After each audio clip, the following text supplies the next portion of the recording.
petrolyo subong. Ni sa rollback nindaway ko na namian sini no? Ma-price hike sila isahon ka lang 12, 13 pesos. No, pag rollback ya himuon niya sinintimos. Tapos taasan ka naman ni isang presyo sang gatong, no? Ara naman tag 6 pesos, 7 pesos. Pila kam lang mapiang naman ni. Ay, oo. Pero sige lang, importante nga ti kayahon tang mapagtilaw sa aton nga pagpangabuhi, no? So kagibaloon tani sundan ta ining fuel subsidy ordinance ni Councilor M. Ang dira sa Bansang City Council. Kung balati mapasar na, mapatuman blaihan ina sa kwan, no, sa mapermahan blaihan sang aton nga mayor, kay patuman ina. Balaan ta na kay ti majority subong ara sa pihak nga grupo mo, hindi sa grupo ni Councilor Emang. Pero ti kun para man lang niya sa kayuhan sa mga tricycle drivers naton ka makabulig ina sang dako, ti ano bang rason nga balabagan ta na. Patilawan yung mga assistance sa mga tricycle drivers. Sa unang eleksyon pa gani, no? Bisan masunugan ka lang, way ka nagapangayo bulig, nagaabot ang tag 5,000. O sa mga totally damaged, so gaabot ang 3,000 sa mga partially damaged. Subong daw, ay tanam kita, kung may sunog, subong daw ay nakita iya sang assistance, no? Liga to sunog sa dito ang dumanan, ti ano to, may assistance to ang syudad do.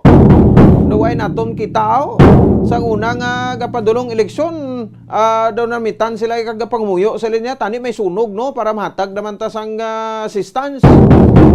Kay dako naman nabulig sa aton pero subong kung may masunog totally damage so ginapabayaan no.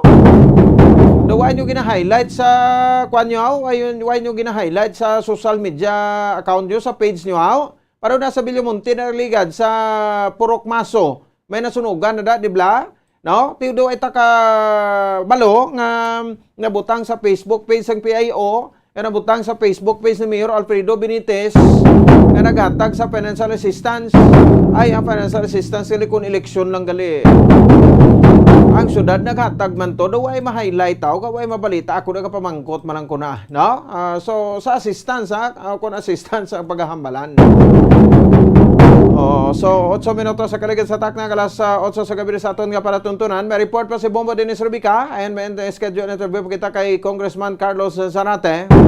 Anay bayan muna representative, no? Subong attorney Carlos Isagani Zarate. Kamabalita pa sa patrol, no? Ining online bookers balay bago ginareklamo sa mga taxi units. So sa syudad sa Bacolod ti gipasabat ta dring LTFRB. May solusyon bala dire.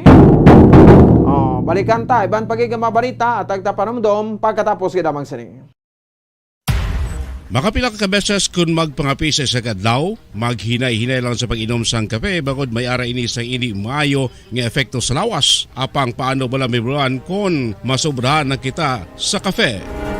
Nahibaluan nga ang 400 mg sang caffeine o kung kapin-4 katasa sang brewed coffee sa isa ka adlaw ang makabig pa nga safe para sa pila ka mga healthy adults. Apang, dapat naman ini nga haganaganon kung makabatsyag na sa mga sintomas nga nagapahibalo nga nasubrahan ka na sa kape. Ini ang ginalakipan sang pagsakit sang ulo, hindi makatulog, anxiety, kag masami nga ginanerbiyos, kalakip na ang paglingin sang ulo, pagka-iritable, masami nga pagpangihi, pagpalangurog sang unod, kag pagdasig sang kuba-kuba sang dughan. Gani mga kabombo, hagan-hagan lang sa kape. Mga carcinogenic foods o kuntigi nga mga pagkaon mangintunaan sang cancer. Nakahibalo bala kamo nga ang mga tigi o konsunog nga parte sang pagkaon kaangay sang barbecue kag inasal makabig nga carcinogenic o kon mangintunaan sang pagtubo sang cancer sa aton lawas. Kung naghambal kita carcinogen o kung carcinogenic, amoy ni ang substance, radionuclide o kung radiation nga nagapapromote sang carcinogenesis o kung pagporma sang cancer. Madamo ang mga carcinogenic foods nga naging paborito naton. Kaangay sa mga processed meat, overcooked foods, kag mga fried foods like french fries. Abaw! Ang paborito ta nga pork barbecue kag chicken inasal. Nga gina-request tagid nga well done ang pagluto o kung ginapatigi-tigi tagid. Makabig nga carcinogenic, processed meat, overcooked foods, and fried foods may increase risk of some types of cancer. Ang mga chemical nga ginausal sa processed kag cured meat kaangay sang nitrates nga isa ka food preservatives para sa bacon, subong man sausages kag ham, mahimo makaproduce man sang carcinogens. Wala labot sa mga carcinogenic foods, mayara man nga ginatawag non-radioactive carcinogens nga mangintunaan man sang cancer. Kaangay sang paghaklo naton sang asbestos kag aso sang sigarilyo. Gani, likawan gid ang pagkaon sang batok o kon sunog nga pagkaon.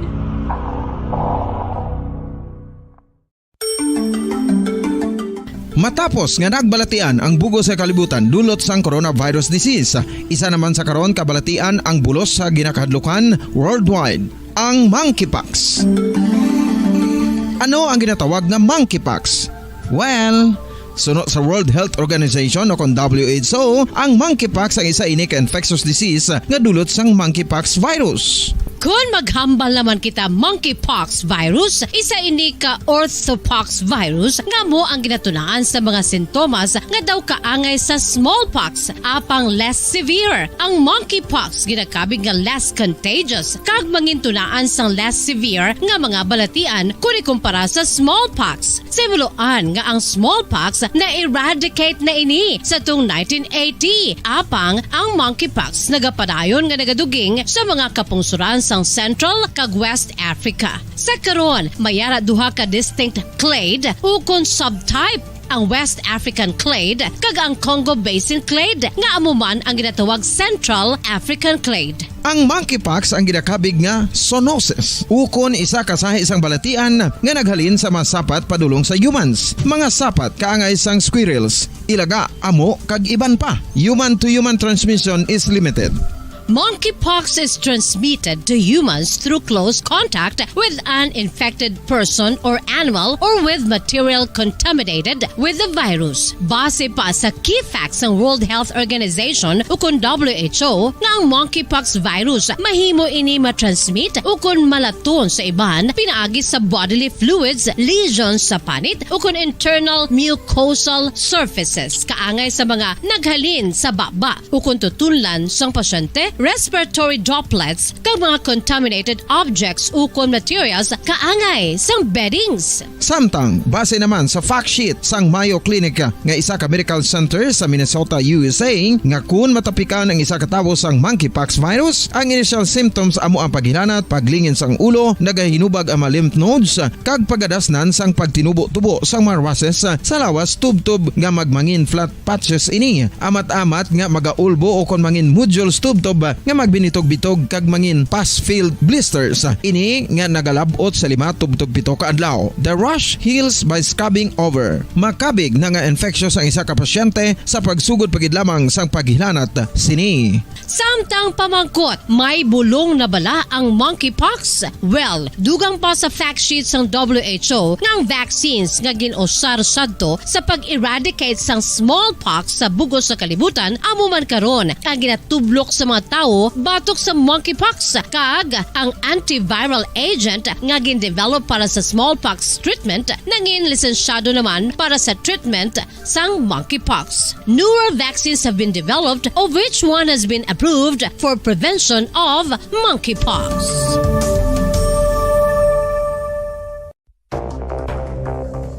Ano ang dengue hemorrhagic fever? Ang dengue hemorrhagic fever isa kabalatian halin sa virus nga nagalaton paagi sa kagat sang babayi nga lamok nga ginatawag Aedes aegypti kag Aedes albopictus. Ini nga lamok nagakabuhi sa sudod kagwa sa palibot sang balay, nagaistar sa matinlo kag wala nagailig nga tubig kag nagapangagat sa